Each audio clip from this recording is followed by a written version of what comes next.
पति पत्नी की कंजूसी पड़ी भारी। एक शहर में बहुत ही कंजूस पति पत्नी रहते थे। इतने कंजूस कि हर रात खाने के वक्त किसी न किसी दोस्त या रिश्तेदार के घर पहुंच जाते। औपचारिकता दिखाते हुए पूछे जाने पर कि क्या वो दोनों भोजन करेंगे तो झट से उनके साथ खाने पर बैठ जाते।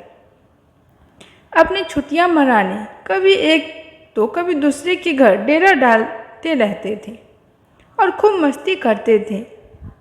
अपनी खातिरदारी करवाना और रोज़ नए नए पकवान की फरमाइश करना तो अपना हक समझते थे, लेकिन जब कोई उनके घर आने की बात करता तो कोई न कोई वजह बताकर उन्हें टाल देते थे। एक दिन उनकी बुआ और उनका परिवार बिना बताए उनके घर पहुंच गए।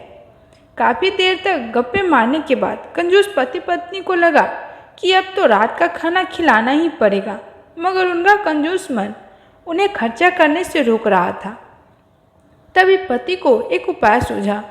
बुआ की तरफ देख पति से बोला, आज बुआ बहुत दिनों बाद घर आई है, तुम जल्दी से कुछ नहीं तो दाल चावल और साथ में मटर पनीर बना लो। मटर पनीर का नाम सुनते ही पत्नी परेशान, जब देखो मुंह उठाकर चले आते हैं। अब मटर पनीर पर इतना खर्च करो। मन ही मन बड़बड़ाती हुई पत्नी जी रसोई में घुसी। पीछे पीछे पति महोदय भी पहुंच गए और अपनी योजना सुनाने लगे। देखो, तुम सिर्फ दाल चावल बना लो, लेकिन उन्हें ऐसा लगना चाहिए जैसे हम उन्हें मटर पनीर खिलाना चाहते हैं। पत्नी की समझ में नहीं आई तो उसने पूछा, कैसे? यह कैसे होगा कि हम परोसे तो दाल चावल और उन्हें लगे कि हम उन्हें मटर पनीर खिलाना चाहते हैं। तो पति ने अपनी योजना बताई, ऐसा करना कि रसोई में जाकर दाल चावल बना लो। जब तैयार हो जाए तो मुझे आवाज़ लगाना कि खाना तैयार है, आप टेबल पर प्लेट लगा दो। पत्नी ध्यान से सारी बातें सुनती रही और आगे की योजना सुनने को बेताब होने लगी। तब पति ने असली योजना बताई, जब मैं प्लेट लगा चुका रहूँगा तुम एक खाली कढ़ाई किचन के फर्श पर गिरा देना। तब मैं पूछूंगा कि क्या गिरा तो तुम जवाब देना, मटर पनीर की कढ़ाई गिर गई। अब मटर पनीर बचा नहीं तो दाल चावल ही खाना पड़ेगा। योजना सुनकर पत्नी दाल चावल बनाने लगी और कुछ देर बाद पति को आवाज़ दी, बन गया है, आप टेबल पर प्लेट लगा दो। पति उठा और अलमारी से प्लेट लेकर टेबल पर लगाने लगा। तभी धड़ाम से कुछ बर्तनें गिरने की आवाज़ आई। पति ने पूछा, क्या गिरा दिया?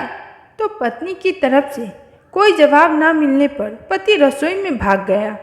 रसोई में दाल का पतीला जमीन पर गिरा पड़ा था। दोनों पति पत्नी को मानो साफ सूंघ गया। जब दाल ही गिर गई तो मटर पनीर का बहाना भी फेल हो गया। बड़े ही दुखी मन से उनको बाजार से दाल और मटर पनीर मंगवाना पड़ा। बुआ और उनके परिवार को परोसना पड़ा। तो दोस्तों, देखा आपने कैसे एक कंजूस को लेने के देने पर गए। चले थे पैसा बचाने और बाजार से खाना मंगाने पर दोगुना पैसा खर्च हो गया। तो फ्रेंड्स, ये कहानी कैसी लगी कमेंट्स में ज़रूर बताइएगा। अच्छी लगी तो प्लीज़ मेरे वीडियो को लाइक करके शेयर कीजिएगा। न्यू हो तो ऐसे ही कहानी सुनने के लिए मेरे चैनल को सब्सक्राइब करके अपने प्यार जरूर दीजिएगा। आज के लिए इतना ही, फिर मिलते हैं अगली कहानी में। तब तक के लिए बाय। जय हिंद, जय Bharat, take care, thanks for watching.